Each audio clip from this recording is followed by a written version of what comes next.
Good evening, everyone, and welcome to the Monday, April 15th, 2024 Town of Rhinebeck Planning Board meeting. We're still expecting, there's one more. Right on time. Good to see you, Craig. Thank you. We are confirming the posted meeting agenda. I don't know any changes to the agenda. We received Jim's meeting notes. Are there any questions or comments on the meeting notes? I move that we accept them.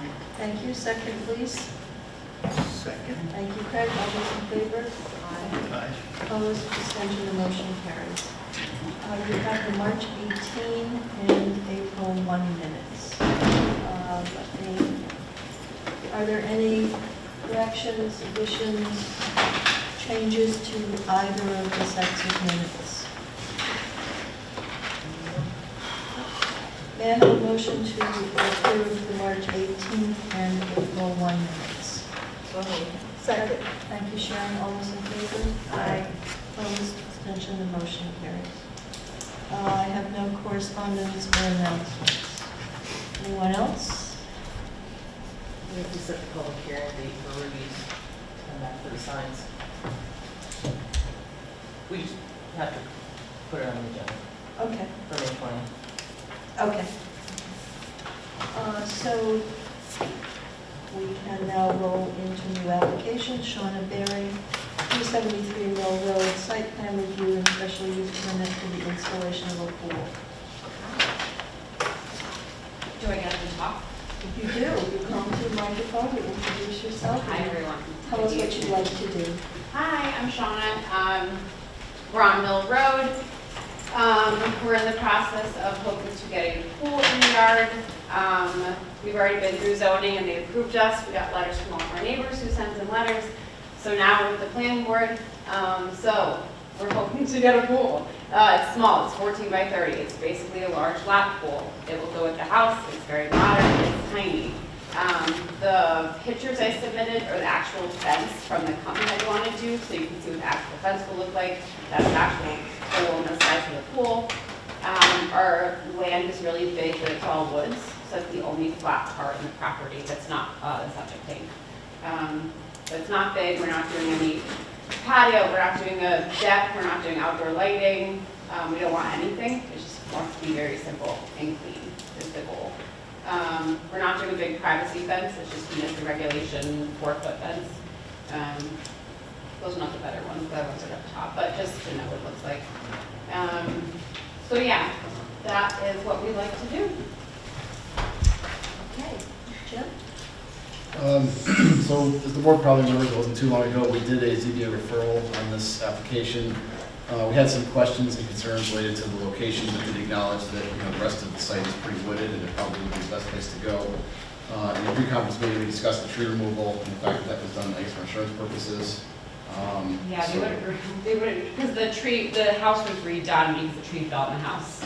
So I'm not sure how they found it out, but they went on our property, the insurance company. This was like a while ago. These pictures are after they were taken down. This is what the property looks like right now currently. All the pictures are like what the property looks like. So no more trees have to be cut, which is good. But all the pictures are the actual, like what it is now, what it will be. Right, that was one of the big questions, at the time, just kind of what's going on with the trees and why in this location. I think those have been discussed and addressed as the reason why. I don't really see any other planning issues with this. It's a scenic road, that's why we're reviewing it, so it's just a question of visibility, I think, at this point. I don't really have any other comments. Yeah, we can put, there's like 10% of the road in the window you can see it from, so you can put hedges up. I still want to do anything before like we need to talk to you guys, but it's not a big deal to put hedges up. You can't really see it except like 10% for a 2-second glimpse from the road. But we're more than happy to, so we want to anyway. Other planning board members, questions, comments?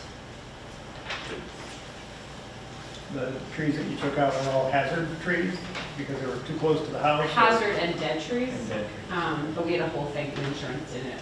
Anyway, yeah, but they said they had to cancel it unless we cut down the trees, so it was a whole thing last year. Yeah. And we're looking gun shy from the damage. I guess so. I didn't know if you could come on your property and just walk around. So we didn't know that they did that when we weren't there, but anyway. But you're all invited for a pool party. Before or after? After. Okay. If there are no questions, I think we can draft procedural resolution.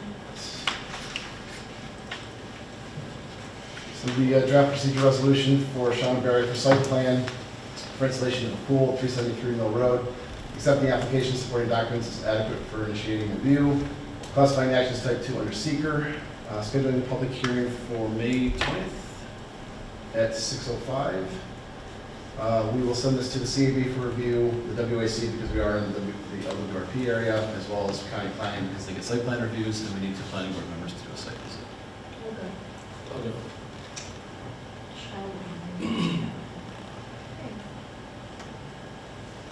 Thank you. All right, we have draft procedural resolution. May I have a motion to accept? So moved. Second? Second. All those in favor? Aye. Opposed, abstention, motion carries. So Sean and Sharon will be in touch with you to schedule a time to come visit you. Okay. A pretty cool place. Yeah, don't bring babies, yeah. Okay, thank you. You're welcome. We will not be able to start the public hearings until 6:15, so Jim, why don't we go to the short-term rental local law discussion? I just wanted to mention that I have a number of comments on that may take a little time. As long as we get started and we can continue it later. Okay. Mine may be quick. Well, why don't you present it here? Let's give you the next few minutes to present, upfront about it. You have comments to start us off, and then we'll defer continuing the conversation until the end, okay? No, I would like them to So start. I'll provide an overview of the start of my comments, and then we can continue the conversation to start. So the town board has forwarded a draft of the short-term rental local law for review and comment by the planning board. I did assist the town board over several years in drafting a version of this, and then I just want to make sure that everyone's aware we were not involved in drafting the current version in front of the town board. I mean, it's elements of it, but not directly. The version that came to us for review. My review mainly looked at the technical issues of it. I didn't go in and debate the methodology the town board has, whether it's, owner occupied, on site, that kind of thing. I just want to give you the technical issues of what we look at if you're looking at this from the planning board review of the code itself. So that was kind of where my comments came from. Certainly, if you want to have discussions about what the proposal is itself, board members are certainly welcome to do that. So really, the town board's been talking about this for many years, I'm sure everyone knows, and they have put this one forward for consideration. I guess I'll start, since I have a couple minutes, just going through my comments. I think most of them are just kind of technical, and just see if everyone's okay with us forwarding these, and then we can continue from there.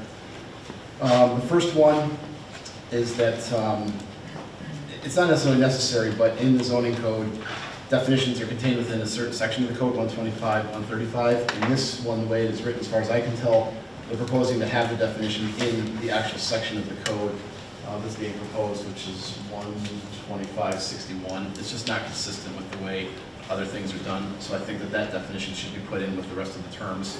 So it's just a change in the draft that would put that term into 125, 135.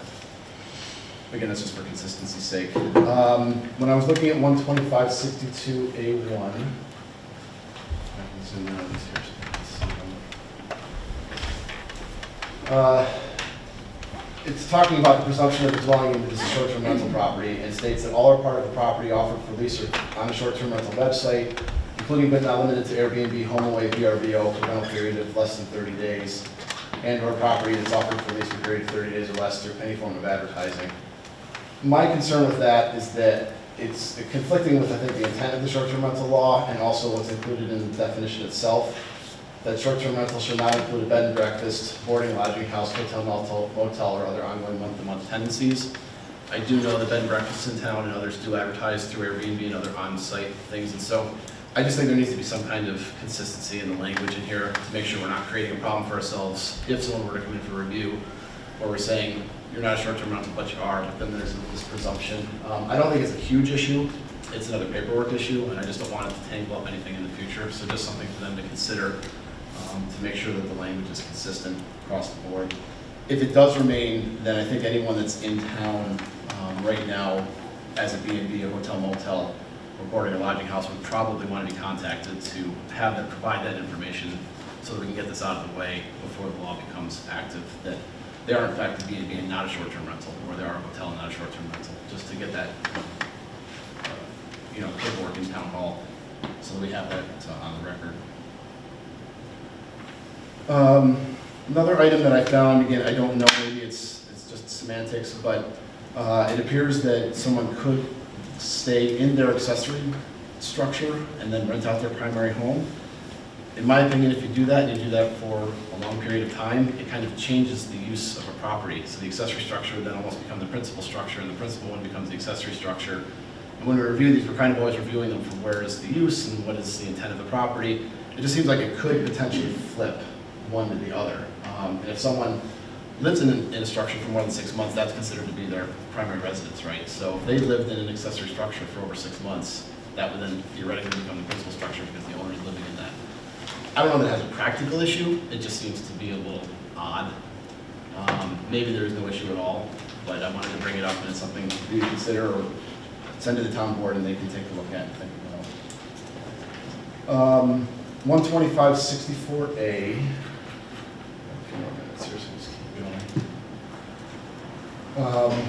The code talks about the applications being obtained from the code enforcement officer. My understanding is we don't actually have anyone in town with that name of a code enforcement officer. We have a zoning administrator, we have a building inspector. I don't think we have a code enforcement officer, and this has been something I've talked about on and off a couple of times. So I just want to make sure that the title here is in fact something that we have in town hall. So I think that's just a naming convention issue. And maybe it's nothing, but we can just get that clarified. A6, again, this is all for the permit application requirements.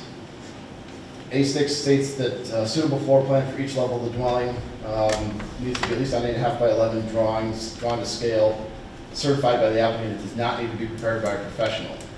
I don't think that's an issue. I think that's fine given what we're talking about. But at the same time, if you read further on, it does state that any applications in the Rhinebeck Hamlet, the Hamlet overlay, the transition district or business district has to come to the planning board.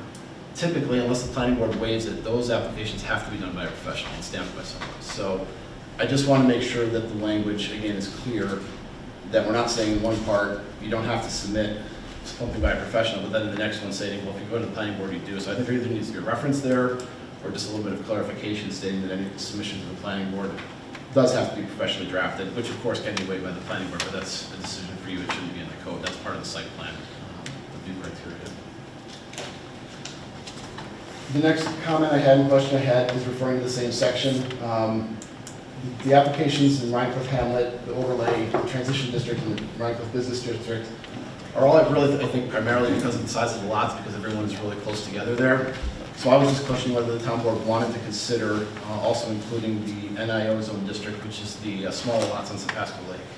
The lots up there are about the same density, maybe even smaller. So it depends on what the intent is and what the town board is looking to do, but it does have similar density, land use character. So maybe that's a consideration to think about moving forward.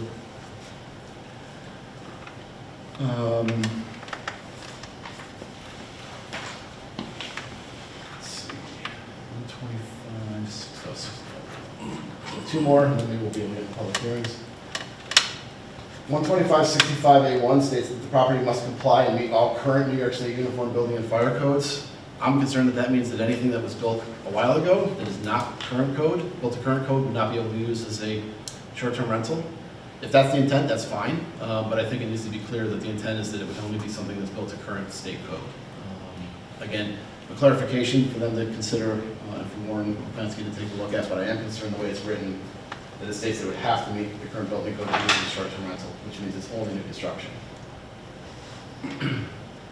And then my last one, subsection A5, requires that the house number be located at the road and on the dwelling unit, so it's clearly visible from the road and the driveway. My only concern there is places like Rhinecliff, you may not be able to put a sign at the road. Think of some of the structures that are right on the sidewalk on Rhinecliff Road. It's not Rhinecliff, the main road through the hamlet. It's not Rhinecliff Road. Okay, but anyway. Kelly Street. What's that? Kelly Street. Kelly, thank you. Kelly, for instance, we have a bunch of structures right up against the sidewalk. I don't think we're going to be looking to put a sign that's hanging out in the front there. The way the code is written right now, it says the house number shall be located both at the road and on the dwelling unit. That means it has to be done, so if someone were to come in for short-term rental and not have the ability or desire to put it there, they'd have to get a variance from the ZBA, and I don't think that's the intent of what we're trying to do here. So I think it just needs to say something to the effect of it shall be on the house, it should be at the road if feasible, subject to zoning administrator's review or something to that effect. Again, just a clarification. So, I got us through the 6-7 minutes there. Those are my comments and thoughts on this from a technical perspective that I offer for your consideration for a response. Okay, thank you. It is 6:15, and we can proceed with public hearings. And the first public hearing of the evening is Susan Miriam, 28 Lemon Lane Extension, site plan review for the demolition of an old shed and the construction of a new one. Hello, Susan, would you Hello, just come up and can I give us a stand? quick overview, and then we'll get into the discussion. Would you like me to speak more about what I would like to do, like I did last time? I think Or- you just need to review the presentation that you gave us last time. You don't have to elaborate on it, just in general, and then you'll get Jen's comments and comments from the site visit. So I have a shed in very bad condition. I can answer a lot of questions about its history, and we have some surmises. But it's on the verge of dereliction, and I would like to demolish it and build a very similar shed in almost the exact same place.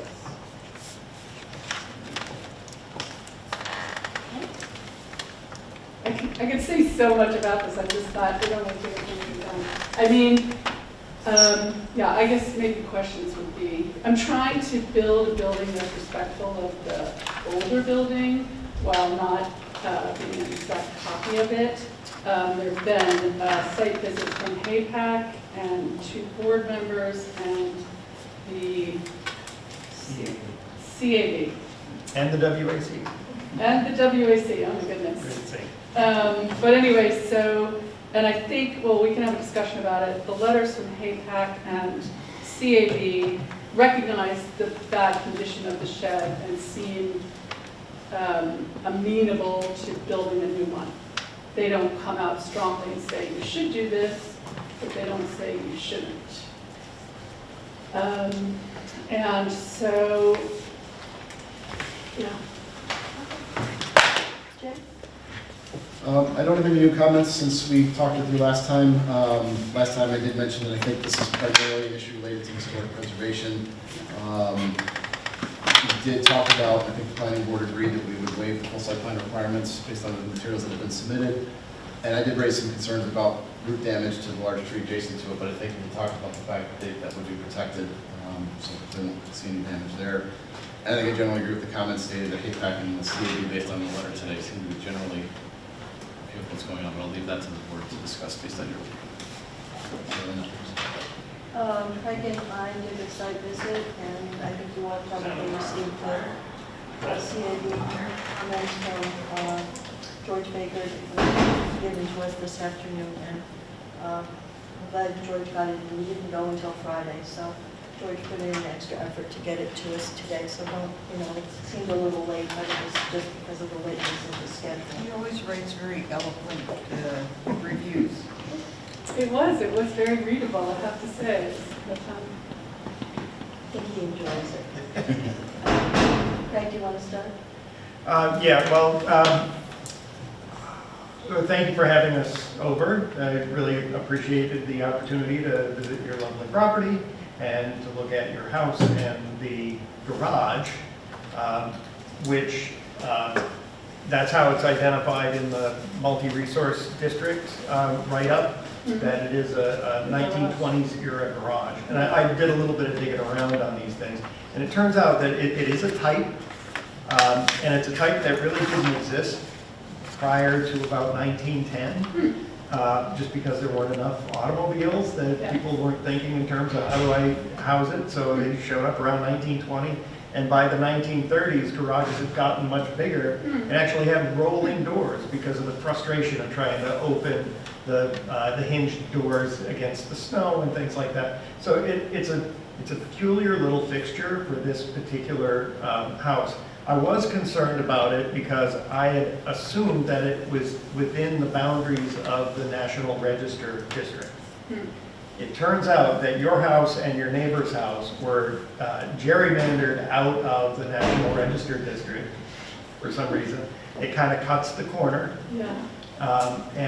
So it's not itemized in the National Register write-up on that district. Okay. And in that district, they give color coding based on the significance and the contribution that particular houses or appurtenances make to the district. Yeah. And so I have no way of telling, what the relative significance is and what the role it plays in that larger district, because it's really not a part of it. It is, within the bounds of the town of Rhinebeck, and it is considered to be a historic property, and that write-up does designate the garage as a fixture of that. The write-up, not the cab or the hay. No, not the cab, yeah, and this is documentation that goes back to the 1980s. In fact, I've read that one. yeah, I know that one. It has the picture of it, it's painted white. Have you seen that? Yes. Yeah, 'Cause- and- yes. And you can see that in the late 1980s, it was standing It was- upright. Yeah. Looked like it was in pretty good shape, but Yeah. over the years, what's happened is the sills have rotted away. Yeah. And everything from about 6 inches off the ground up seems to be in really good shape.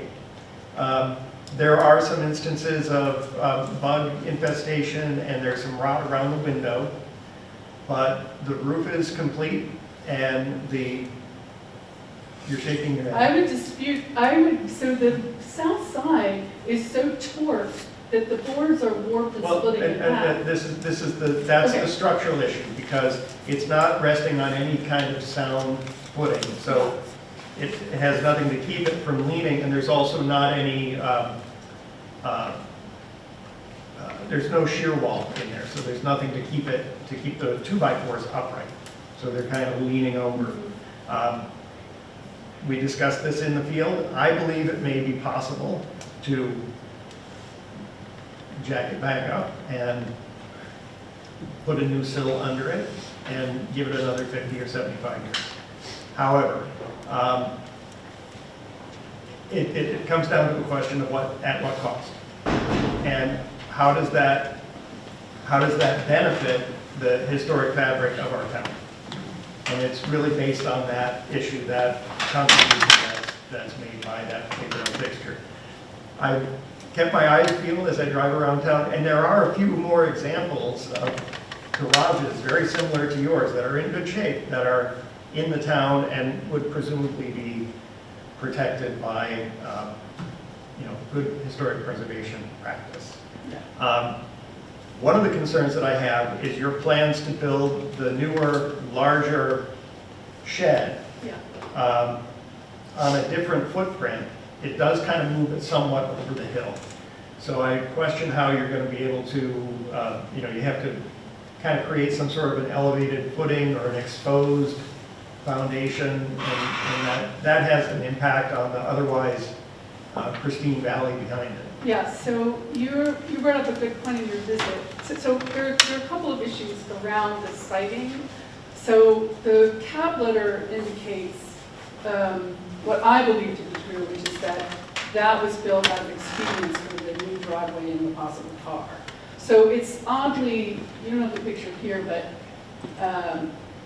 it's built in front of the house, and the cab letter points out it's not where a 19th century person would have put it. It's in an odd place. And so what I want to do is move the new building back from the house so it's not obscuring the front. It's basically in the front yard now, 7 feet. And you're right that 7 feet would push it. There's a slight, it's a hill, it's not a steep hill, but there's a hill. Push it back 7 feet and over 5 feet. So it's very close to the house right now. And you're right, we have to bring in dirt to do that, we have to build that up. But the idea is to build it up so that the hill is pretty consistent with what's there now. It's just got more of a base there. And Right. that then we have the issue of the rainwater and building around the slab. It'll be on a concrete slab. Yes. And so building around the slab so that the water, there won't be water damage in the way there is now. But I think, you're right about the hill. It's going to be a little bit tricky to negotiate that. But I mean, I'm really invested in the landscape of that property, as I hope you could tell, right? Like, I don't want to mess up the landscape. So that's all I can do is give you my assurances that, I mean, maybe we need to have a designer come in and think a little bit about that and develop a plan for Right. ensuring that that's maintained. Okay, well, and I had also noticed, and one of the first things that you said when we came to the site visit was that the property is within an easement of the Winaki Land Trust. Yeah.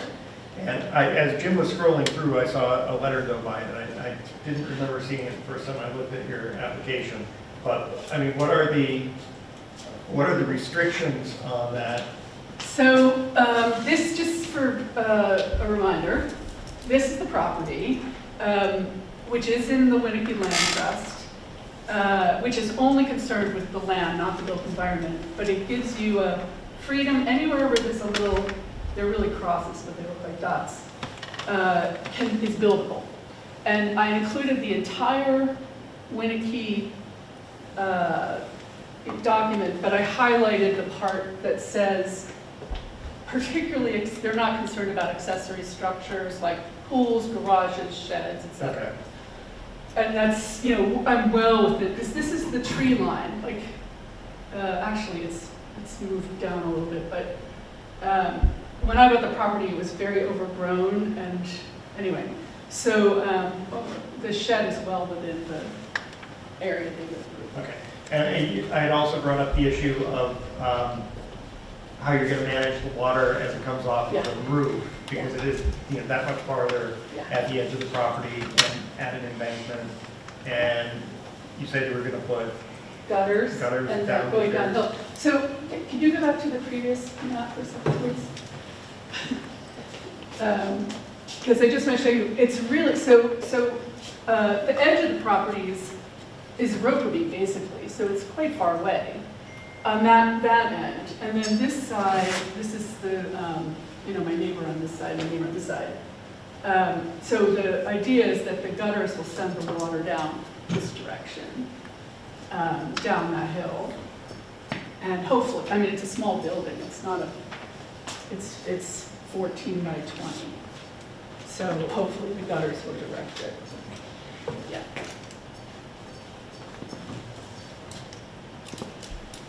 Anything else, Fred?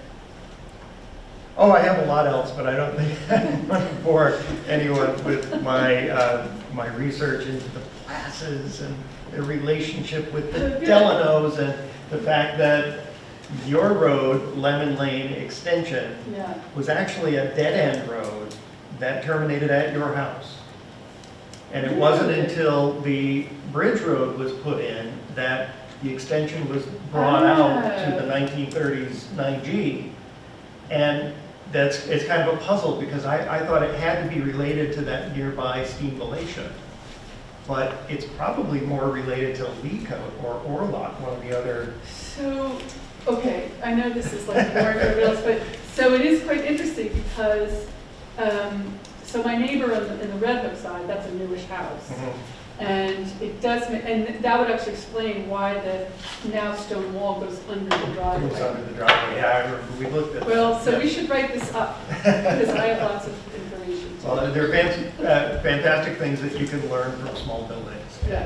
And this is I don't one of dispute those, that. this is one of those instances. Yeah. So thank you. So I was on the site visit with Craig and George, and I agree with everything George said and what Craig has presented.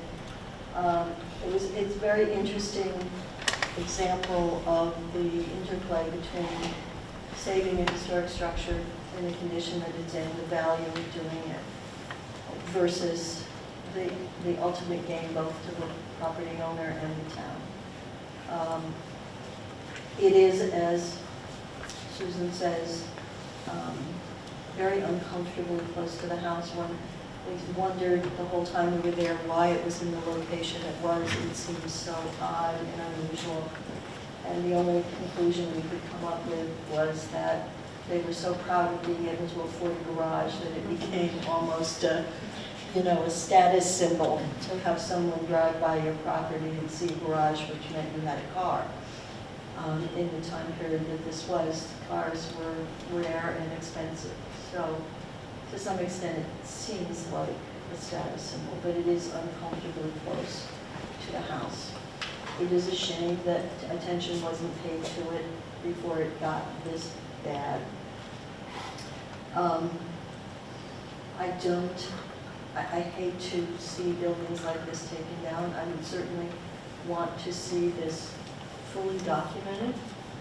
I would want to see good photographs of it. I would want to see good measurements. I would want to, have that for the record, for your house and for the historic record in general.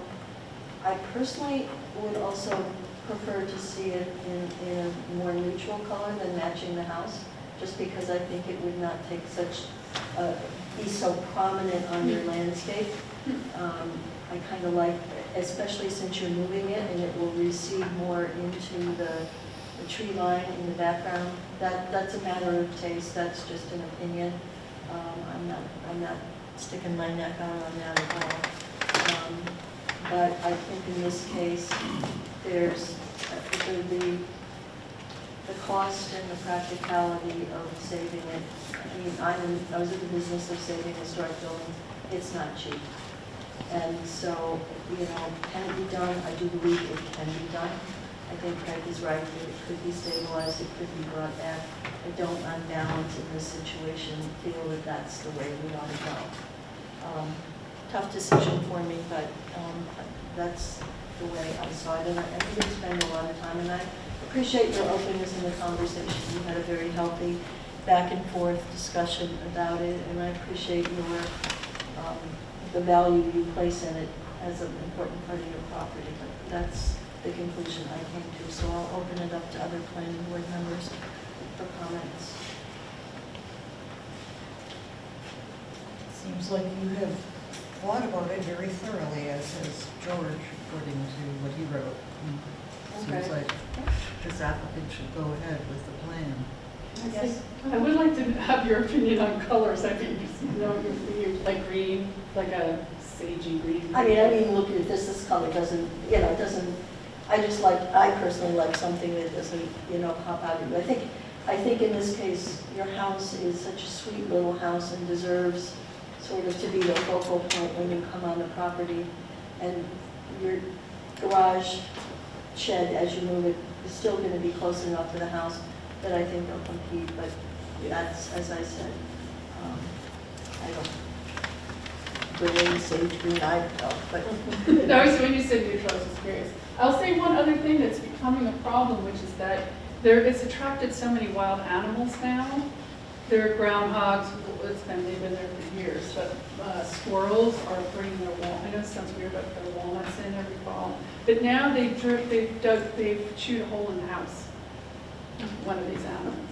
So I think it's... We're not animal control. No, I know, but what I'm saying is that, it's just not good. So to have it so close to the house that it's like... I understand. Yeah. So I have one question, and maybe it wouldn't make sense for the new structure, but is there any materials as it's taken down that could be repurposed into the structure, into the new structure? I did think about this, and I still don't agree with you that even if, I understand bringing a winch and straightening it out, but I still think that, so this is the side I'm talking about, which is, a lot of these doors are cracked in half. You can't see it because I painted over them, but they're cracked in half. I did see some of them that were fractured, yeah. But anyway, and then there's a lot of rot on the back, but whatever. But I think on the north side, there are a lot of good boards, and I thought about making the doors, doing something with those boards. So I think that's a good point. Although I would just encourage you to not go the route of trying to make it look, if it's going to be new, it needs to read as what it is. It doesn't, you don't want to do this and have it pretend to be half something. It's cleaner all the way around to just let it be what you want it to be at this point. If there's nobody from the planning board, is there anyone here from the public wishing to comment on this application? All right, if not, may I have a motion to close the public hearing? So moved. Second? Second. All those in favor? Aye. Opposed, abstentions, can you have an approval resolution? I do, and I will have a couple of modifications to it.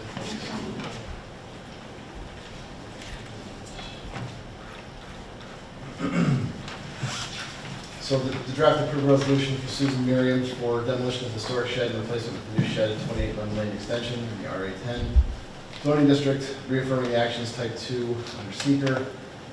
Finding that based upon the review of submitted information, the proposed work is consistent with the objectives and regulations of chapter 125. With respect to the application for site plan approval, finding the work and intended use to be consistent with chapter 125 and approving the application inclusive of the materials dated January 28, 2024. The planning board at the previous meeting, I believe, all agreed to waive the full site plan submission requirements as permitted and accept the application plans as they were submitted. It sounded to me, Melody, like you wanted to add in there a requirement that we get essentially a packet of information that documents the existing size of it, pictures, which we've already seen, and I guess pictures of demolition as it comes down and documentation, whatever might be on the ground after it's removed, something to that effect, to be submitted and filed with this application. So we would add that as a condition. We also need to put in here that the planning board will approve the demolition as it is a historic structure, subject to section 125-62B2. And then authorizing the planning board chair to stamp and sign the above cited site plan application, subject to those 3 conditions listed. The 2 additional elements sound good. I will add those. Okay. Everybody in agreement? I have a motion. So moved. I have a second. Second. I'll pull the board. Phyllis? Aye. Sharon? Aye. Paul? Aye. Edwin? Aye. Greg? Aye. And I vote aye. Thank you very much. Good luck. Thank you for all your time and attention, and I'm serious, I think we should collaborate on writing up this information and have it in the archives. I was thinking that, and I wanted to have a sideline conversation about what the best repository for these types of things. You know, we should have some sort of necrology anytime we have a historic building that is demolished or lost for whatever reason. There should be something that tells people what was there. Thank you. Thank you. Take care. Next up, Barbara Lee, 383 Morton Road, site plan review and installation of heat pumps.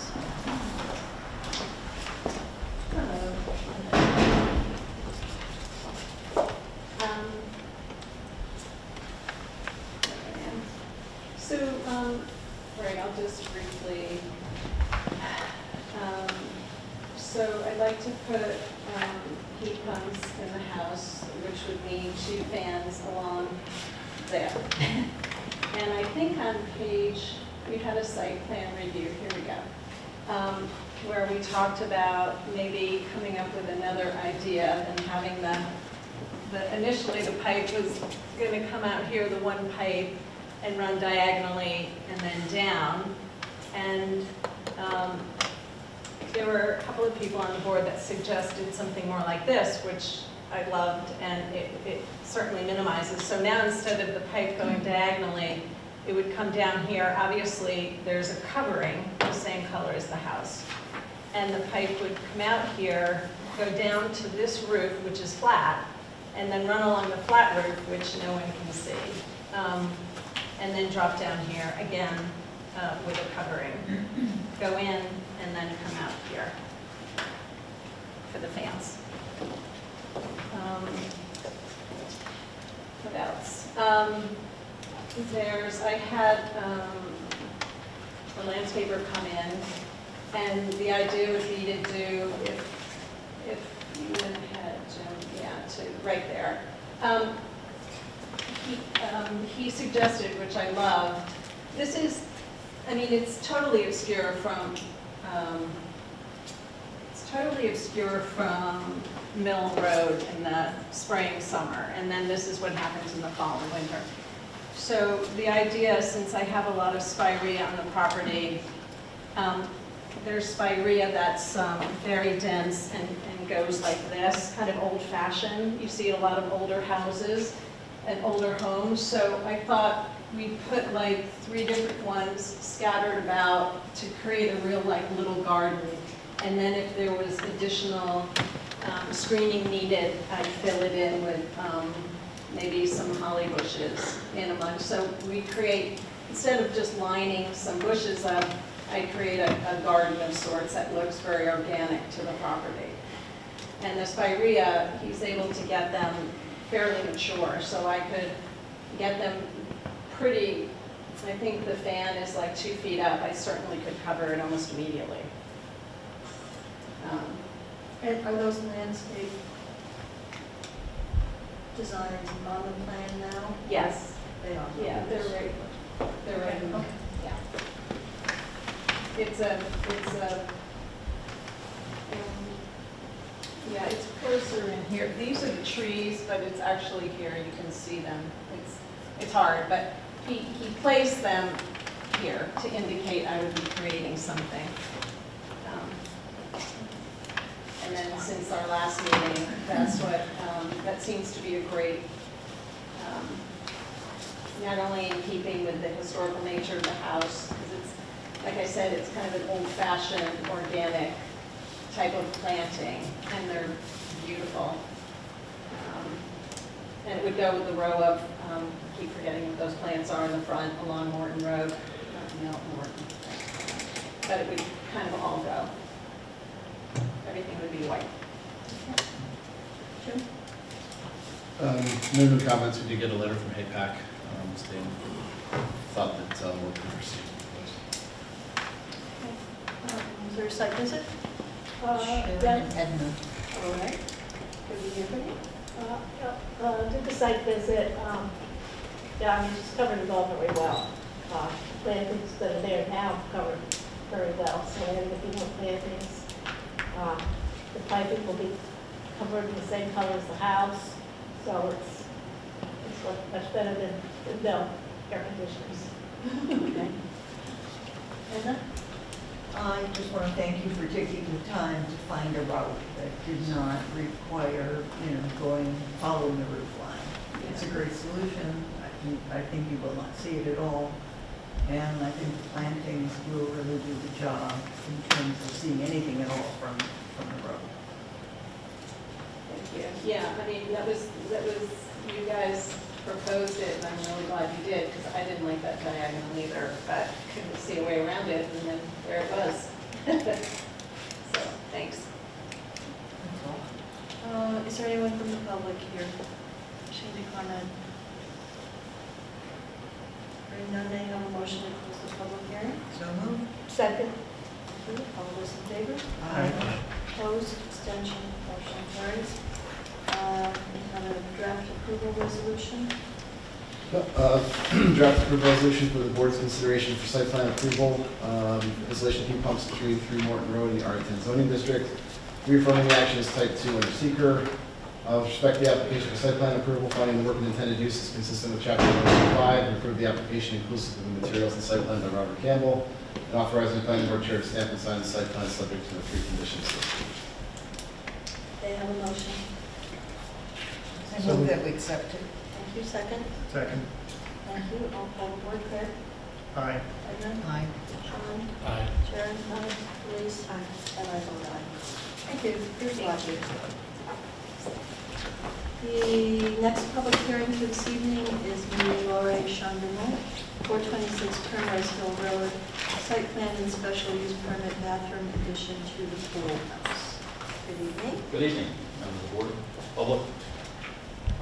Just an update for where we're at. We did have a DEC visit, and that's all been flagged, delineated, submitted, signed from the DEC, submitted to the Board of Health. We are waiting for Mr. Miller for signatures. That's literally all we're waiting for, so, for the sign off. So Mark Kaminsky's been in contact with them. So what I'm asking for is a continuation, again, unfortunately, because of the Board of Health. And if it's at all possible to do that at the 2-week mark versus waiting for 4 weeks, because that's literally the piece that we're missing. What is the health department telling you? Do they have any sort of speculation as to how quickly they can move it? That's the one piece of the pie that we're missing, so it should be, I mean, it's all been there. We've satisfied everything they want, so unfortunately, it was in amongst where it started with Dave Pearson, and I don't know if his workload was more than normal or whatever, but they pulled it off of his desk and put it on this other gentleman, which is coming in blind, so I know Gretchen had made, had chatted with them down there to say, because it's, the protocols are that one's waiting on the other, but it's, the county doesn't always get that, unfortunately. So, Yeah, yeah, okay. but the title is the board. The meeting in 2 weeks has only the rock ledge. And then there's Fuller G and Wright. Okay. So it's a very light agenda. Yeah, there's no new applications. No new applications. I would be okay to push this out 2 weeks, and then we'll all go away and pray that the health department gets back to us in a timely fashion. So could I hear a motion to continue the public hearing? So moved. So moved, 2 weeks out. No, May 6th. Before I take the vote, however, is there anyone here from the public wishing to comment on this? I gather there isn't, so we have a motion to continue the public hearing until May 6th. That was 2 weeks and I'll second. Okay, all those in favor? Opposed, abstention, motion carries. Thank you. See Appreciate you it very in 2 much. weeks. Thank Come you. with good news. Definitely, thank you. Next up is Wireless Edge 3718 site plan and special use permit for a cell tower. Good evening. Good evening. Thank you, Robert Codioso. On behalf of Wireless Edge and Verizon Wireless, I'm joined by John Arthur from Wireless Edge. Okay. So, Jim, you want to lead this? Do you have anything you want to say before we jump in? No, I think tonight the process is generally the board's going to go through part two, is what my understanding is. We're happy to answer any questions as they may come up.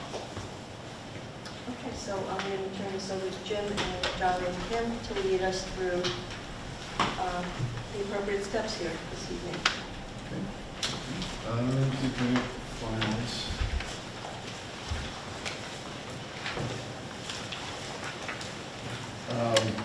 So let's kind of set this up a little bit. So this is not a type 2 where we would just say, we're okay to move forward. It's not a type 1, it's an unlisted action, so it does require us to go through the full EAF and the paperwork associated with it. As I noted in the email when I sent out the memo to everyone, I believe based on the conversations we've had, the information that's been submitted, the updates that have been submitted, and really honestly a lack of a lot of commenting from the public. I think we're in pretty good shape. I think we've got the questions answered that we had requested to be answered, and I do feel, as your planning consultant, that we are ready to move forward with the secret documentation unless anyone else disagrees with my thoughts on that. I did talk to John and Kim about this ahead of time. Typically, as you know, when we do these forms, we go through them every question, sub-question, one at a time. I don't think that is required in this instance. I think it's pretty clear where we stand, and I think we can probably go through the vast majority of this pretty quickly, but there are 3 areas John, Kim, Melanie, and I agree I think we should talk about as a planning board. So I think, John, unless you think otherwise, I'd like to go through the ones we can kind of knock off first, and then we'll go back to the 3 that we have to discuss in detail, just so we can kind of get the others out of the way. So I will bring them up on the screen as we do them. Number 1, impact on land. I do think we want to have a quick conversation about that one, so we will move past that. Item number 2 is the impact on geological features. This is asking what the action would result in the modification or destruction of or inhibit access to unique or unusual landforms on the site. I don't believe that to be the case based on my review. If anyone else feels otherwise, let me know, but I think the answer to this would be no. No impact on geological features. So the way I'd like to do this is when Jim asks the question, I want you all to respond, if you agree or disagree with him. So I'd like us to articulate that rather than just be silent, if you all don't mind. So I'm in agreement on number 2, that it's a no.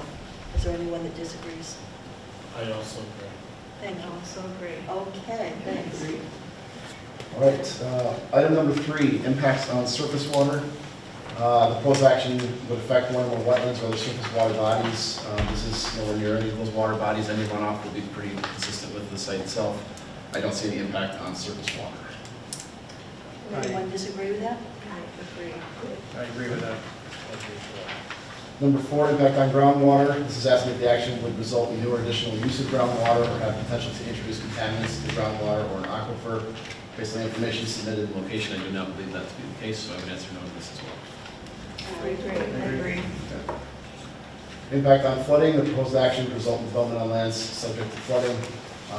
That may be the case. I don't think that this proposal itself has any impact on flooding, however, so I would say no. I agree. There wasn't any clearing involved in this, cutting of trees or that sort of thing? Right? No, it's in an existing It's in an existing field. clearing, so yeah, it could be no farmed change in in the that past, right. respect. Okay, I agree. Even the rating changes are pretty minimal, it's kind of, it's relatively small. Impact on air, the proposed action would include a state-regulated air emission source. The answer to that is no, based on the information submitted and my knowledge. I agree. Impact on plants and animals, proposed action may result in a loss of flora or fauna. Again, this is a mowed, previously farmed area, I don't believe that would be the case. I agree. Agree. Impact on agricultural resources. So while this is a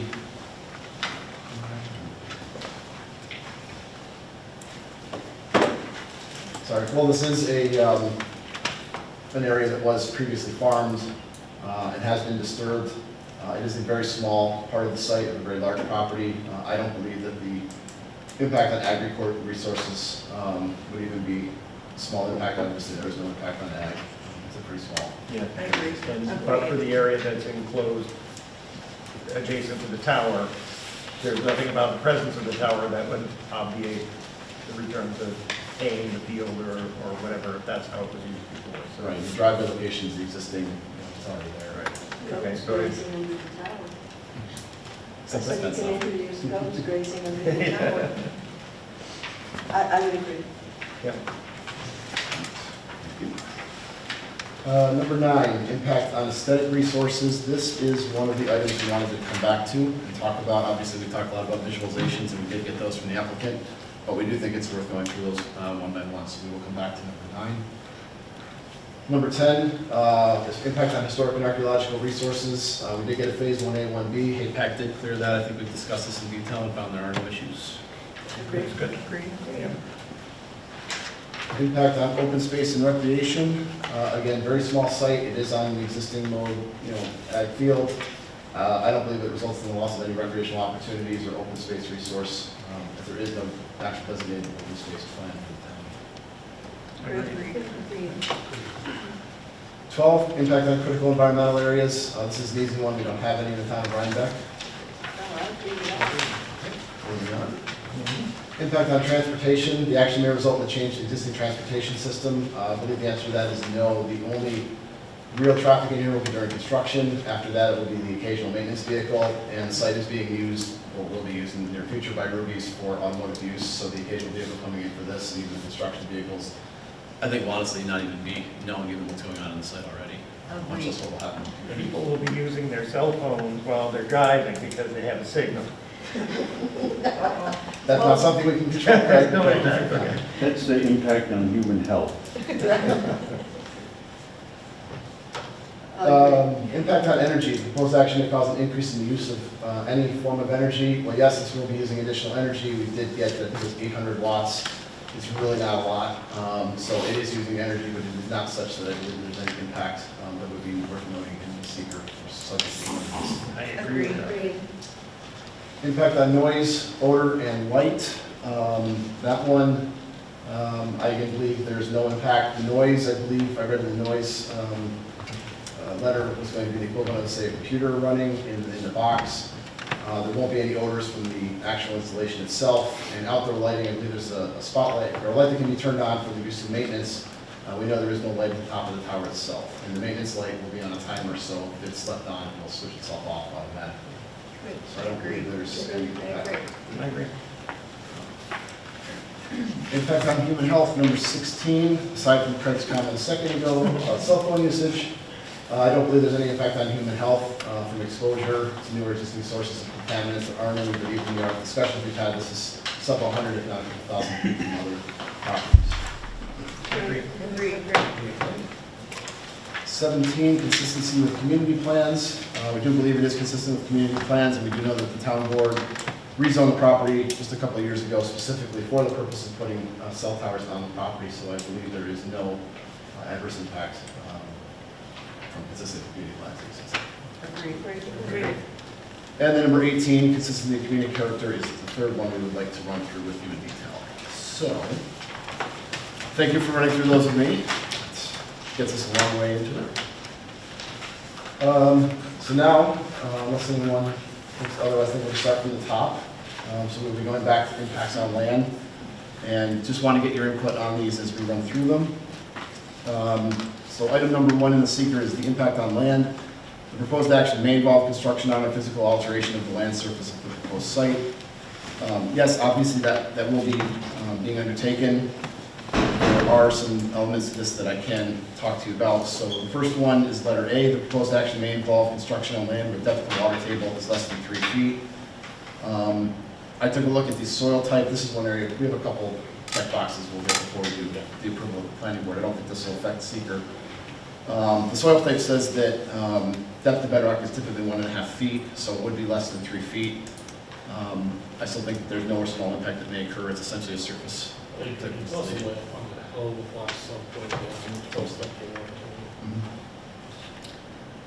you're suggesting, Okay. On a normal percent. And it's less than 1 foot, is it gonna be doweled into the ground? The foundation will be in the ground. Correct. Okay, but the bedrock is only a foot and a half, so That, you know, I think that's more of a general answer for the whole area based on the Soil type. The It's soil a general type. characterization by soil type. Okay. Yeah, but it's not necessarily in that spot. What we will do, though, as part of our building permit process, when we get there, is we test the soils, so we design a foundation based on those soils, we have the copper manufacturing do it. but it's not like this site, this location requires blasting. Correct. To make way for the footing or We anything don't like that. anticipate that. Okay. So Jim, that's connected to the other question that you had asked about how the tower's attached to the ground. Right, so it And- didn't appear on the site plan, I mean, an Sure. oversight, I didn't catch it until doing seeker, it didn't look like we knew exactly how it was going to be Yeah. connected, so maybe we can discuss that. Yeah, we can discuss that a little bit. So prior to us filing for our building permit, what we do is we do a soil test. We give that to the tower manufacturer. The tower manufacturer designs the right foundation, depending on the type of tower that's approved, hopefully, and the type of soil. And we produce a tower foundation plan and a tower structural plan as part of our building permit application.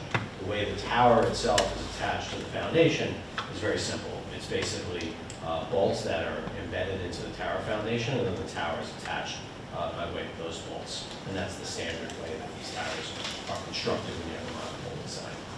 So it could be a concrete foundation. It's concrete foundation. Concrete. Yep, and we'll be poured, we have all special inspections as part of that process. Right, and it is something in the structural letter that it will be built to the required code for towers. Correct, and New York State has a code, and it's based on a federal code. It's an EIA, TIA standard that we comply with.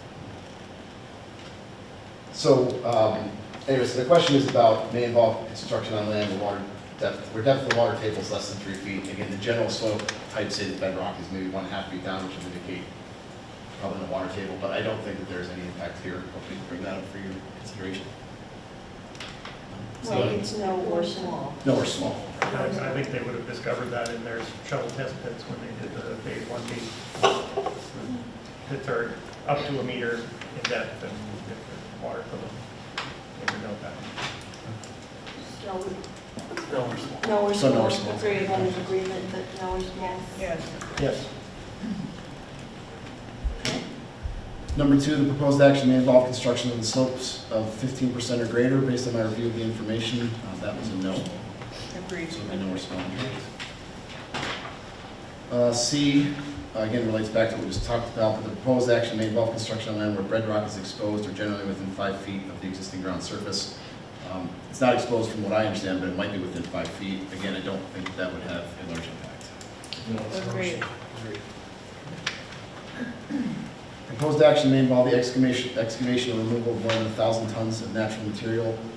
I don't believe that to be the case at all, but that was not filled out in the EAF. I just want to confirm that that is the case. Yeah, so that would be, Is that- it wouldn't be more than 1,000 tons. Yeah. No. So no more small impact there. The proposed action may involve construction that continues for more than 1 year or in multiple phases. I didn't see anything that talked about timing, but again, I can't imagine that's the case. No, it wouldn't be the case, as long as, unless we had some odd situation with the weather, which we wouldn't anticipate, it would be certainly less than a year. Usually it's within 1 to 3 months, the full construction phase of the plant. The only thing that would take additional time is bringing in fiber or utilities, but that's something that usually happens well within the year. So again, I would believe that would be no or small impact would occur. Yeah. Yes. Proposed action may result in erosion, whether from physical disturbance or vegetation removal. Again, I don't believe that to be the case based on the information submitted. Agree. The proposed action is or may be located in a coastal erosion hazard area. The answer to that is no. It is not. So if everyone agrees it's a no for impact on land? Yep. Okay.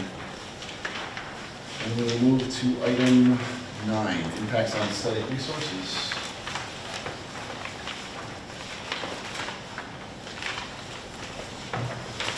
The land use of the proposed action are obviously different from or in sharp contrast to current land use patterns between the proposed project and a scenic or aesthetic resource. So that is the overall overarching question. Letter A says the proposed action may be visible from any officially designated federal, state, or local scenic or aesthetic resources. I do believe the answer to that is yes. It Yes. could be seen from the SASS, National Register sites, and other places. However, I would argue that the impact is no or small impact would occur. I agree. Agreed. Agreed. What's that? What? I was agreeing very well. The proposed action may result in the obstruction, elimination, or significant screening of one or more officially designated scenic views. I don't think so. Proposed action may be visible from publicly accessible vantage points seasonally or year-round. Year-round, yeah, we've got Burger Hill. You see everything from Burger Hill, right? Seasonally, maybe. So like Ferncliff Forest, but again, I do think the impact would be no or small impact would occur for both seasonally and year-round. I agree. Situation or activity in which viewers are engaged while viewing the proposed action is routine travel by residents, including travel to and from work or recreational tourism-based activities. The answer to that would be both, but I do believe the answer would be no or small impact would occur. Agreed. Proposed action may cause a diminishment of the public enjoyment and appreciation of the designated aesthetic resource. Similar projects visible within the following distance of the proposed project, 0 to 1.5, 1.5 to 3. Once you get beyond 3, I can't picture where the other pole is, but maybe. I think we're getting there somewhere in the 3 to 5 mile range. I think it's in that range. But I still believe that would be no or small impact would occur. Agreed. And I can't, I'm not going with any other impacts on aesthetic resources. So the 9 would be no. No, yes, thank you. All right, and our last one for this evening is number 18, consistency with community character. Overall question asking, the proposed project is inconsistent with the existing community character. So we're asking, is it inconsistent? First question is, the proposed action may replace or eliminate existing facilities, structures, or areas of historic importance to the community. We did have 1A, 1B, and impact from response from hate. Okay. Proposed action may create a demand for additional community services. The action may displace affordable or low-income housing in an area where there's a shortage of such. The action may interfere with the use or enjoyment of officially recognized and designated public resources. Inconsistent with the predominant architectural scale and character. Not sure what that means. No or small, I would say. Yeah. Not a Beaux-Art tower. Carpenter Gothic. And the action is inconsistent with the character of the existing natural landscape. Not in the 21st century. So overall, 18 is no. yep, 19 is no. 18. 18 is no. So overall, we've gone through the full EAF Part 2. Planning members appreciate it going through with me. We've now identified that all of the impacts are found to be no or small impact may occur. Along with the Part 2, I have drafted a Part 3, which discusses the project. and then talks about the determination of significance conclusion, which was also included in the long write-up that I did give to you in the email. I'm not going to go through the part 3. I don't think we have to do that. I had a couple questions about what will occur, whether it be noticeable impact or large impact based on the discussions tonight. I can now go in and just finalize the part 3 for you, which is the backup for the part 2 that we did. Really just pulls information out of your application, and then I just summarize it here. Part 2. Part 3 will do the same, and then so the determination of significance conclusion, I think, is something that I should read off here, so let me pull that up. And Jim, while you're pulling that up, I think you had mentioned, and you were just discussing with Robert here, that there were some blanks on the EAF Part 1. If you could just fill those in so that Jim has those when he's filling in your EAF Part 3. Yes, yes. I don't think it doesn't stop what we're doing tonight. I don't think there's any issues there, but if we can complete a couple of them, I can let you know which ones. If you don't, Yeah, you can let me know which ones. Yeah, we'll get those done. We can complete it with this, and then that will be done before we do a final approval at the end. But the questions don't, we worked through them and we have the information. I just want to make sure it's reported on part 1, which is what the applicant is. So my determination of significance, based on this, in anticipation of what we're going to do, well, I guess I'll just read it, it's probably important for the purposes of the record. Some of this will come out. Is that after several months of review of the project site, including months reviewing the site to the north, which had concerns relevant to this location due to the close proximity of the two sites, a site visit, a crane balloon test, and review of input from PayPac, finding no historic or archaeological issues based upon the review of the 1A and 1B documents submitted. It's the finding of the planning board that the wireless edge Ruby site project will not result in moderate significant negative impacts. The monopole will not result in a moderate significant impact on the community. The physical footprint of the proposal is minimal, with just 0.45 acres of the 131.78 acre ORP property being disturbed. Over 99% of the property will remain untouched as part of this proposal.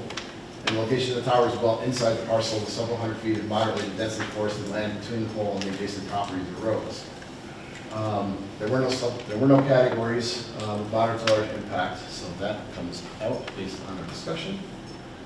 And we will go with this line that says the planning board thus finds no additional environmental study or assessment is required for this project, issues a negative declaration, determination of significance, and that is what will be submitted through the paperwork that we have for part 3. And finally, if everyone is okay with the part 3, we need to do a resolution. Good so far, Jonathan, Robin? So what, since we've done the paperwork, state paperwork, what I would like to do now is just do a secret resolution for the board to consider and then act on. Asking that the planning board hereby acts as follows on the application by Wireless Edge for site plan approval and special use permit under Town Code Chapter 125 for construction of a 200-foot monopole telecommunications tower at 3718 Route 9G within the ORP.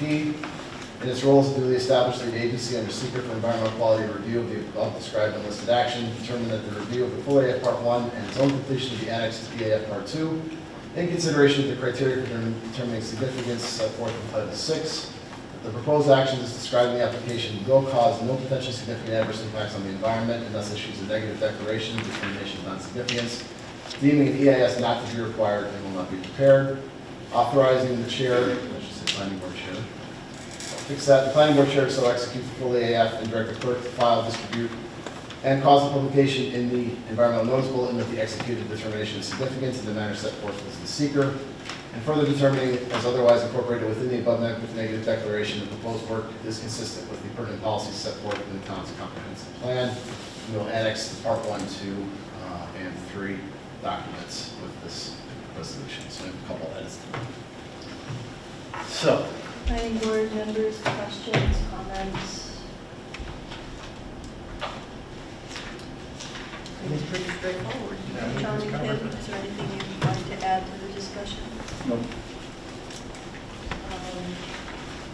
Anyone here from the public? Wishing to comment? All right, you have a motion before you. May I have a motion that's been proposed? May I hear a motion? I So you move that want we accept. to close the public hearing Yeah, before you yeah. take the Yeah, secret? all right, may I have a motion to close the public hearing? I move to close the public hearing. Thank you, second? Second. All those in favor? Aye. Opposed, abstentions, now on your motion on the resolution. So moved. Thank Thank you. Second. Second, I will call the board. Greg? Aye. Linda? Aye. Elise? Aye. Sharon? Aye. Sean? Aye. And I vote aye. What's next with this? We need to, Gretchen will let the ZBA know that we've done this. The next action is the ZBA needs to act on the variance. Once they've done that, we will come back to us for final approval of the site plan submission use permit. I believe that's what's left. Wait, I'm missing something. And it's on the ZBA for Wednesday's meeting this week. They have a draft resolution available on the town's website, so they will be discussing the resolution. I will inform them that the NIC has been done and seeker has been concluded, so the ZBA can begin acting on that. Thank you. So aside from the FEAF Part 1 being completed, is there anything else that's required of that applicant between now and the next meeting? No, just complete a couple of boxes. Maybe you just shoot me an email which boxes you're concerned about, certainly. Yeah. Is there any chance we could appear on the May 6th agenda? Do you have a light agenda that night?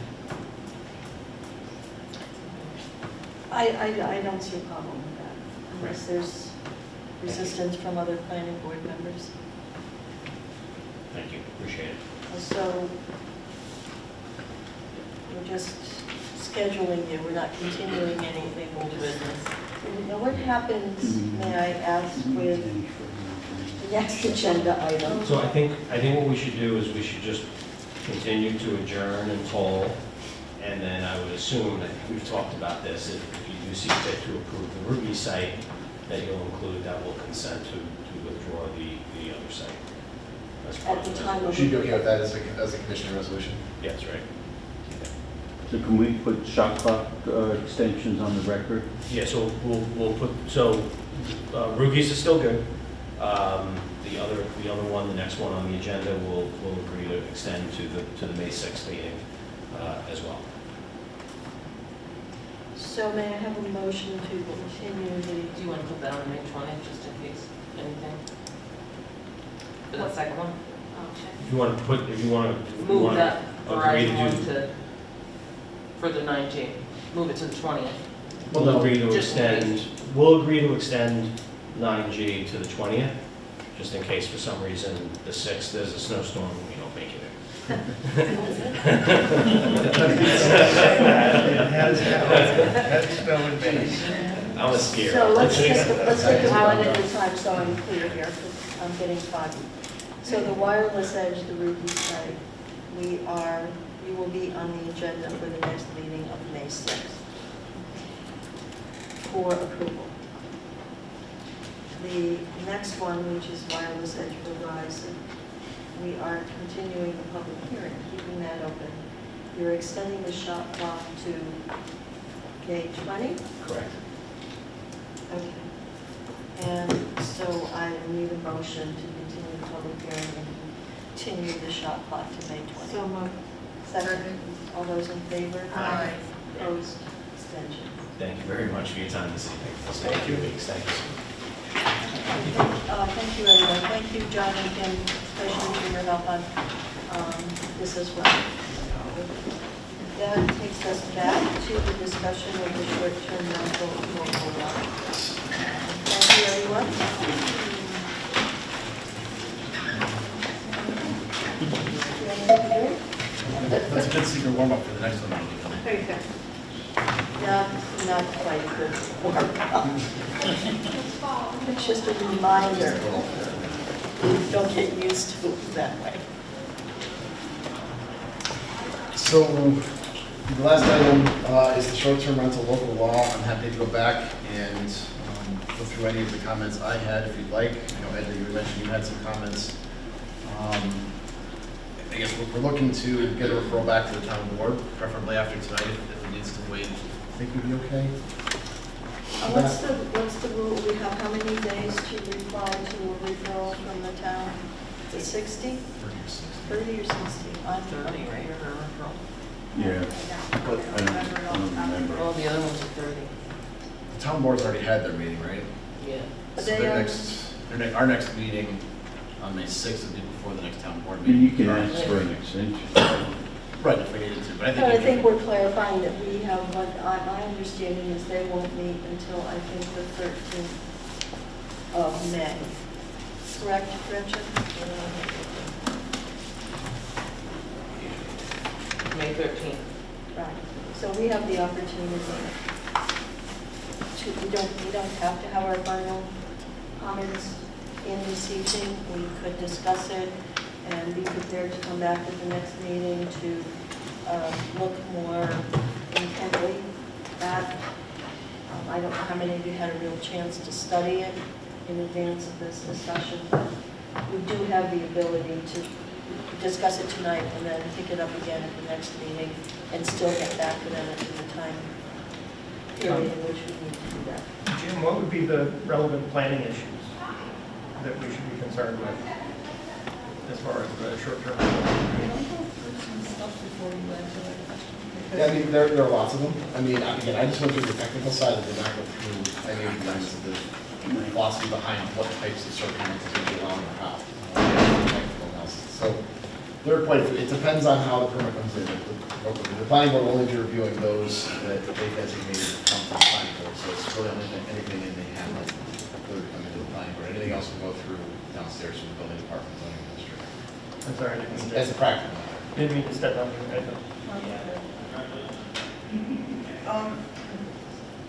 I read through it, and it occurred to me that according to this new law, a short-term rental would essentially be a bed and breakfast that does not serve breakfast.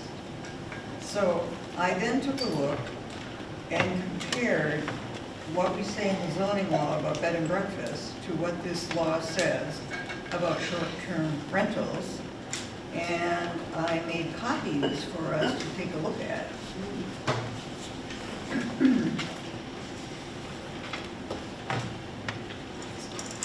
And it seemed to me that there are things in the short-term rental law that might ought to be in the bed and breakfast law, and vice versa.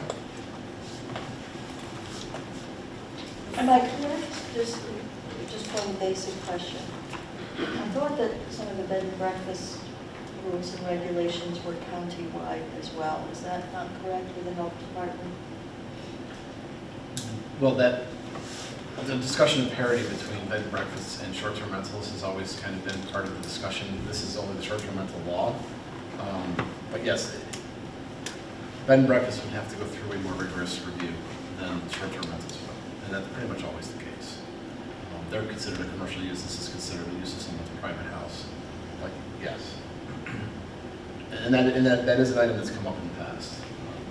Discussion in many places, how you differentiate. Well, it certainly, and not to say that we shouldn't go through this, but as I'm recalling when this was being discussed, and it was being discussed pre-COVID, certainly most intensively, there was certainly a great deal of pushback on the part of B&B owners who felt that there were more stringent requirements of them in terms of health and safety issues, health department issues, and all of that. So that, obviously is not, that component of B&B versus VRBO or short-term rental has been on the table. I would presume the town board tried to work that through, and as a result, we have what we have, but I can't. We have now the discussion, once it was being discussed intensively before COVID in zoning review subcommittees.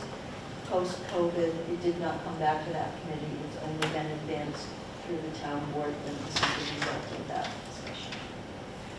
Why the decision for a special permit not to be required for short-term rentals, whereas they are in the Wine Cliff area and for B&Bs, of course?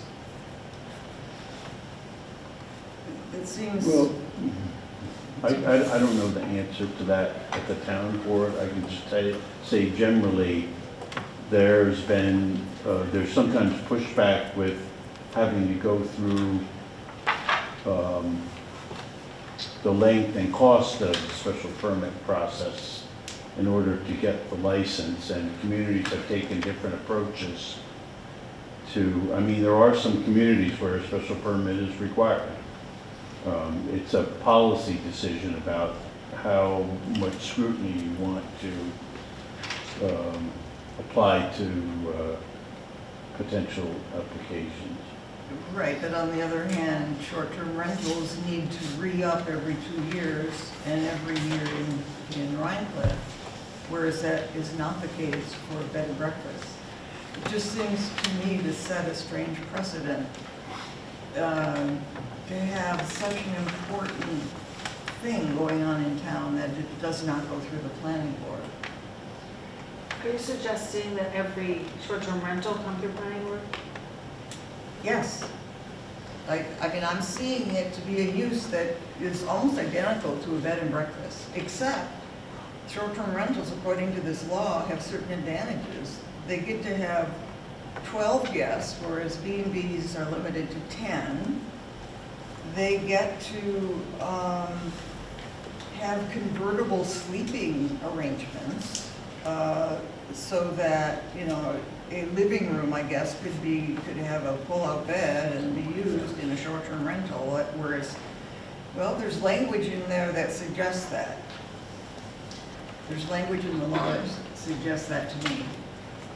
Can I ask you a clarification? What would the planning board process look like through one of these approval processes? Like, people are presenting their floor plan, their number of guests, and we're saying we agree? Like, what would that look like? Well, there would be, you know, there's a whole list of requirements. The planning board would make sure that all of them are met. There'd be a site visit. One of the issues that's not discussed in the short-term rental law is screening for parking, whereas that is covered in B&Bs. And also in other communities that are concerned about this, actually, there's a lot of concern about parking, especially if you're going to be allowed to have a lot of guests.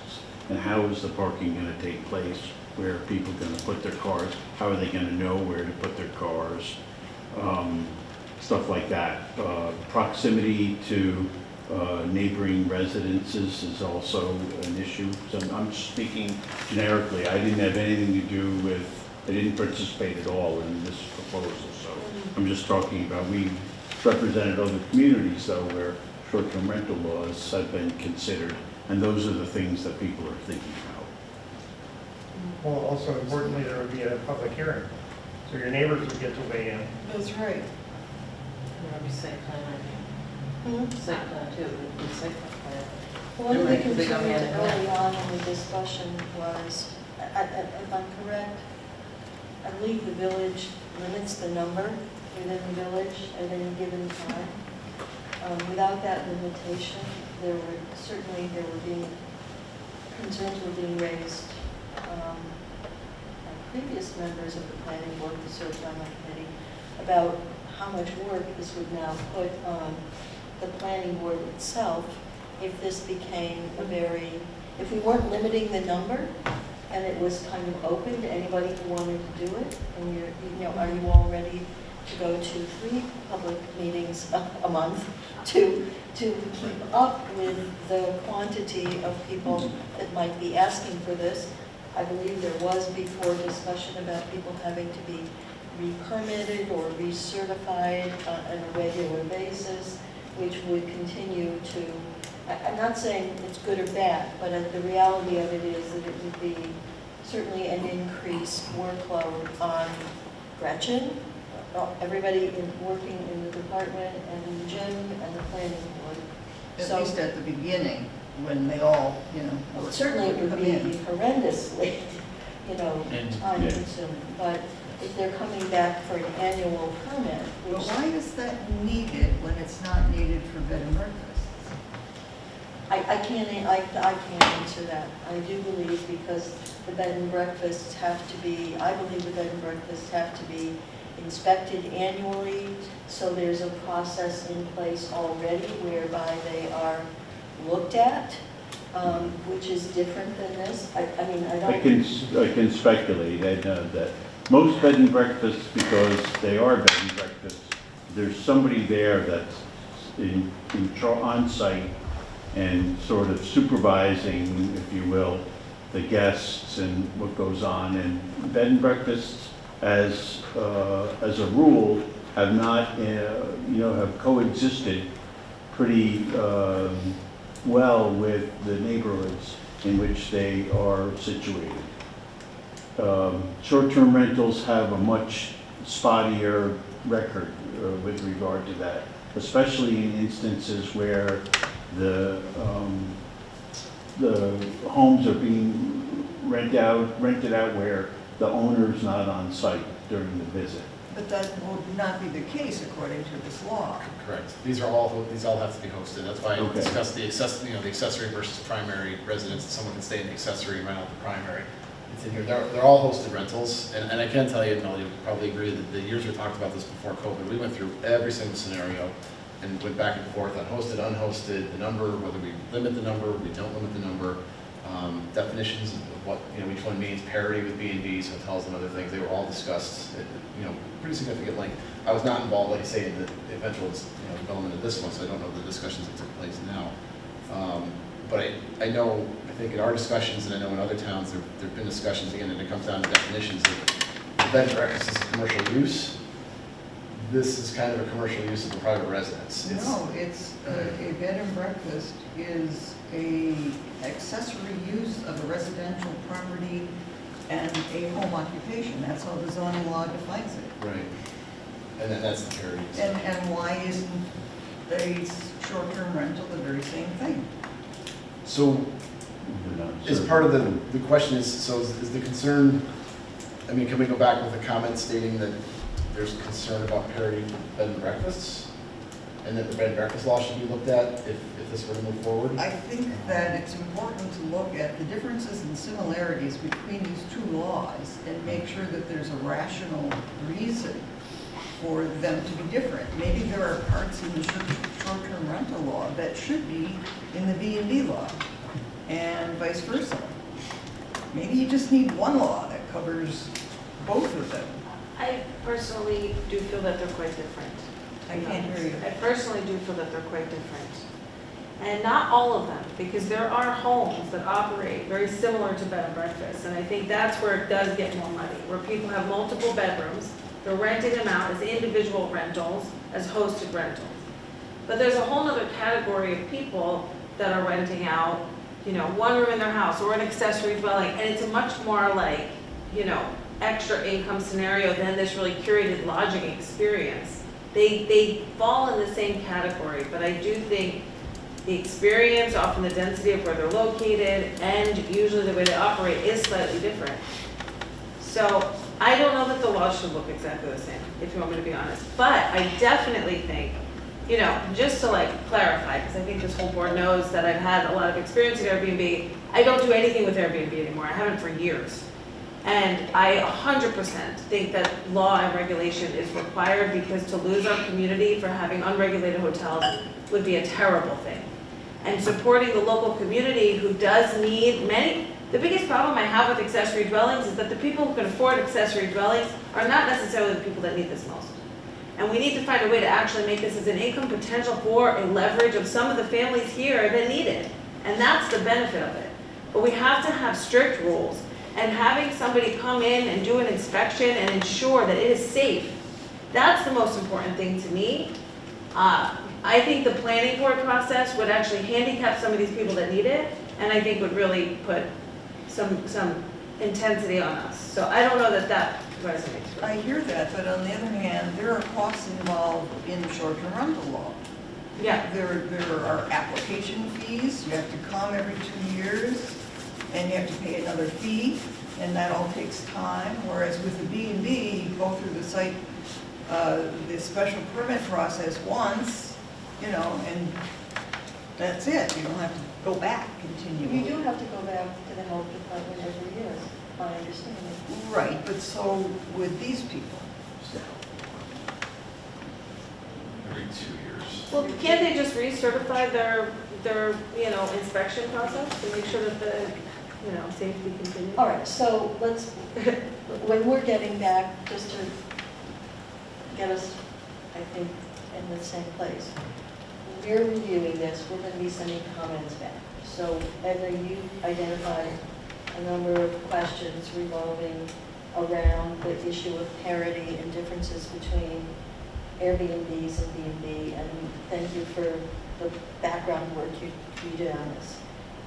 So that's one, obviously, that we can respond to. In your review of the documents, are there others, Edna, you as well probably? I mean, I'm just trying to get, perhaps what we should be trying to accomplish tonight is to get to the top of the table, the big issues that we want to, I'll just say, sleep on and think about and do a little work on our own, so that when we come back next month, we'll have, Jim, maybe we can be taking notes on the topics we want to, you know, get a little in-depth to before we sort of write our response. Does that make sense?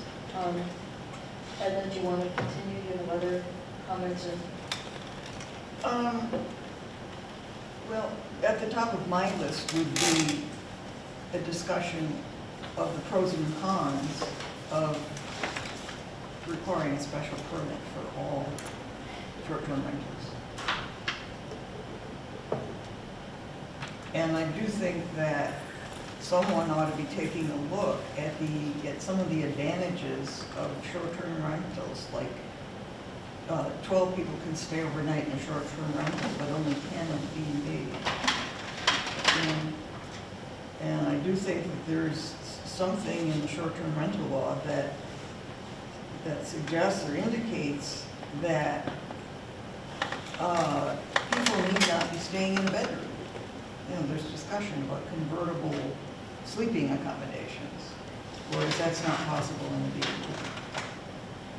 And I noticed that neither short-term rentals or B&Bs put a limit on the number of people who can be there for any purpose, like only 12 or 10 can stay overnight, but can you have a large luncheon for all your friends in town when you come, so that there'll be 25 for lunch, you know, or dinner or a party. I'm not sure how you could restrict. I mean, I'm not sure. I don't know that that even matters. If they're only there temporarily and not staying overnight. I mean, if There's they're the Have a neighbors. reception, There's parking, there's the neighbors. Oh, but that doesn't have issue. not a persistent problem. I'm just sort of thinking out loud about that. But if it's a private, you know, if the equivalent is a private residence and you have a graduation party for your daughter, it's an occasional use, but, you know, there's all sorts of reasons that you have to, there are noise ordinances and other things that would prevent you from getting out of control, I would think, but. But the people aren't assembling in conjunction with a commercial use. Okay. And then I think attention needs to be paid to the whole parking issue. Well, God, You know, the screening and all of that. I think some of the other issues that came up in the past regarding things like that was garbage control and, you know, disposal and who's responsible, you know, is it the property manager, property owner, or the tenant, anyway. All right.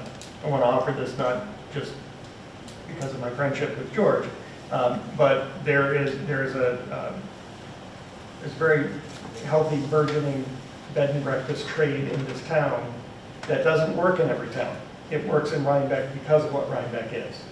And I think the encroachment of the short-term rentals where people are just letting people stay over and just put it on the internet and here you come and give me my money, it threatens to siphon off some of that. Now, many of the people who go to bed and breakfast are of a type, they like that, and they're going to continue to seek that experience.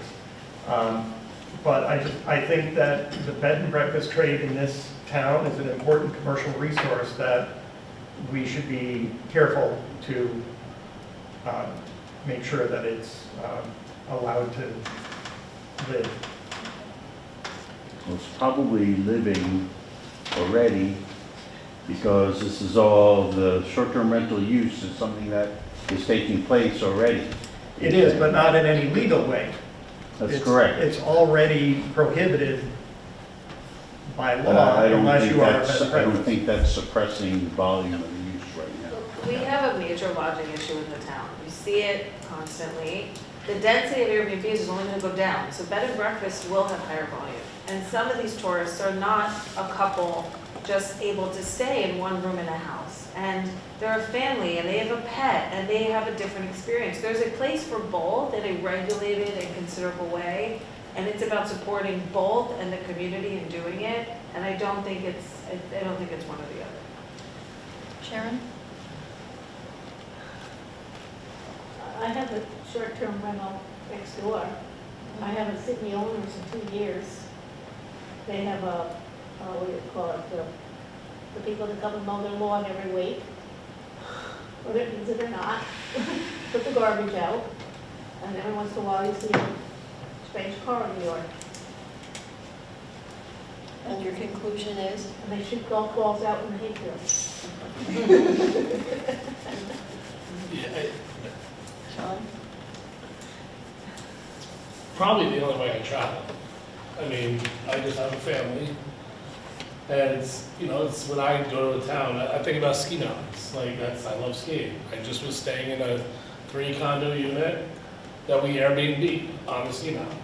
It's the only way that I would travel to do that, because we eat dinners in, we eat breakfast in, we eat lunch on the ski mountain. That's how we do it. But we go ski and ski out.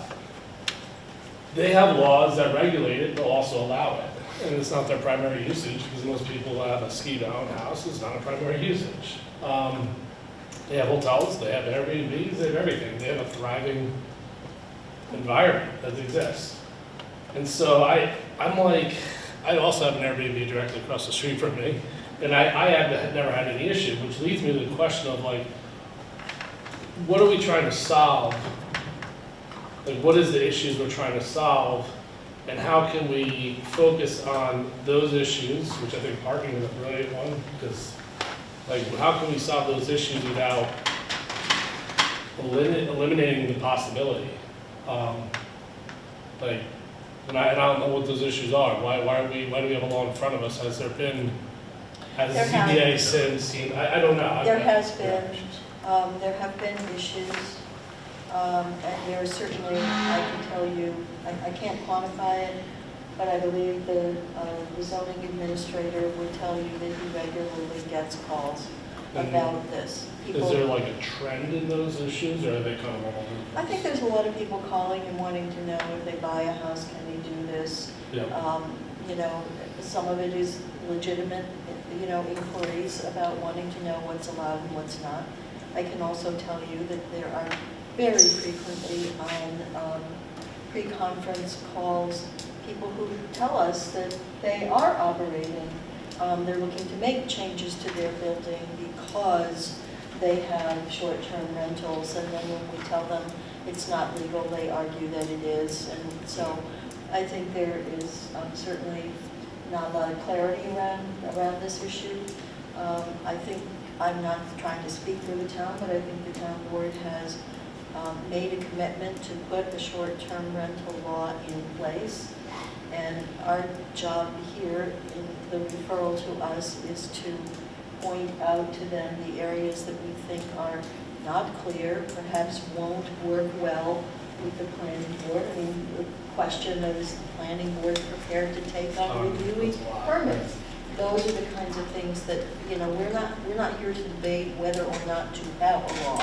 We're here Well, then, simply. I guess to add to that, Melody, I guess another question I have, which maybe is within our purview, is there a law to because I know one of the concerns was people are buying all these houses and just doing short-term rentals, right? And our schools are going like this. And there's 100 other reasons that people aren't having kids either, but there's a lot of reasons out there. Okay, but my reality is can we limit LLCs owning properties doing this, or can we limit, and I don't know if there's something when they're proving people off saying, hey, Sean Jones LLC can't own 15 other LLCs with properties. He can own his primary residence, and that's one. Is there something within there that, which I don't know how that would work in a legal way. But that's already. That's what this is. It has to be owner-occupied in this case. Yeah. So let me give you a hint if I I can. wouldn't live there while people were. You have to, but I understand, that's what I'm saying. Without that, could it be your primary residence, and you can't have 15 other residences in the same town, is my point. And is there any kind of feedback that we could give them that would allow someone that, if it's my primary residence and I go away during fair time because I don't want the traffic, but I can rent my house out for 10 grand? Not as I understand, so, Yeah. And that was, and I will say, and I think it's true in other towns, that is one of the main points of conversation that is always there. Where there have been issues in the past, it has almost always, in my knowledge, been when people from outside Rhinebeck buy a property within Rhinebeck, maybe with the long-term intention of retiring there, and they're able to buy it now, and they'll use it when they want to use it, but in the meantime, those are the ones that seem to be poorly managed and result in the largest number of complaints from neighbors, because there's no management presence.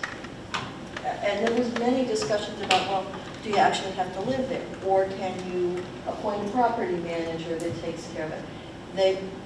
I'm not coming down on one side or the other, but I can tell you that was exhaustively discussed, and to the point that that's where they're at now. So you can certainly, when we discuss it again, offer suggestions, but as to how you think it can be strengthened or not. yeah. But I think, we are limited in what we're being asked to do. Well, can we provide feedback on that part? We can certainly provide it. I mean, I think you should think about breaking your thinking about this into two boxes, okay? Melody's correct when she says that it's the town board's jurisdiction to make land use policy decisions for Rhinebeck, so deciding what can be allowed where, that's their job. And, but there's no reason why, as planning board members who have experience with planning, that you can't make your own suggestions or raise questions with regard to those kinds of issues. And then the planning board, the town board can do what they want with it. The other box is one of the reasons that these kinds of questions get referred to you as a planning board is because you are used to administering the laws and you have experience with that. And this gets back to what Edna is talking about, the idea of like whether a special use permit should be required or whether just a license. The administrative considerations that have to do with the nuts and bolts of how the planning board does its job, that's the other box of considerations, and you should give your feedback on those as well. What I'm going to suggest is that we all take a second look at this, and between now and the next meeting, send it to Jim. The areas that you would like to see further discussed, so that you can perhaps group them together in cohesive areas, so that we're responding with some logic and organization, and not just send it, it's not going to help to just have 25 random comments. It really needs to be pulled together in a more cohesive way. And so please do take the time and then just shoot to Jen, copying Gretchen, so we have it. If there's a way, you can't have a dialogue on email because you can't have a meeting on the email. But I would suggest sharing what gets sent with Jim with the other members of the board, so everybody has a chance to read and consider what's being sent to Jim before the meeting. Okay. I think it'll advance your discussion when you finally sit down with each other. Well, I'll pull them together and send them out to everyone, and then everyone can provide comments back to me, and then we'll discuss them, publicly, because you can't discuss them amongst yourselves separately, but you can send me comments, I can consolidate things, pull together, so we know what to talk about at the next public meeting. And the only other thing I want to say is, I'm not a lawyer, but there's a lot of case law about this out there right now. There's a court case that just happened, I think it was in New Orleans, Louisiana, that I think is actually going to change what's written here on this law right here when it works its way up to the Northeast. And I also know New York State is looking to get into the game on this for taxes and other things, which means that if that happens, the town will probably have to go back to this code and open it up to make revisions to talk about how they're going to enforce collecting the taxes, dealing with the state, and the, you know, all the notifications, things like that. The town does have the system now to be able to track where the short-term rentals are and things like that. But there are a lot of moving parts. One of the big players in this has been Lake Placid and the Adirondacks, and they've went back and forth. They had a code, they revised the code, they took it away, they started again. It's all over the place, and it's constantly changing. So I don't think this will be the last. Yeah, and shot. This is their first try. the circumstances out in the world are changing because you have lots of different things going on. You've got in California, you've got big companies that are just buying up properties and fixing them up and putting them out for short-term rental. As, you know, that's the sole business of the company. And but the key, I think, what the town board wants to do is, I think they've tried to be careful. Short-term rentals are regulated in a lot of communities in the Hudson Valley. They want to put something into place for a start. Let's get something down, get it started, and then if changes have to be made, as Jim suggests, over time, they can do that. You know, they can amend the law depending on what the experiences, and different communities have had different experiences on it. And remember that our response to the referral will be followed ultimately by the town board conducting public hearings.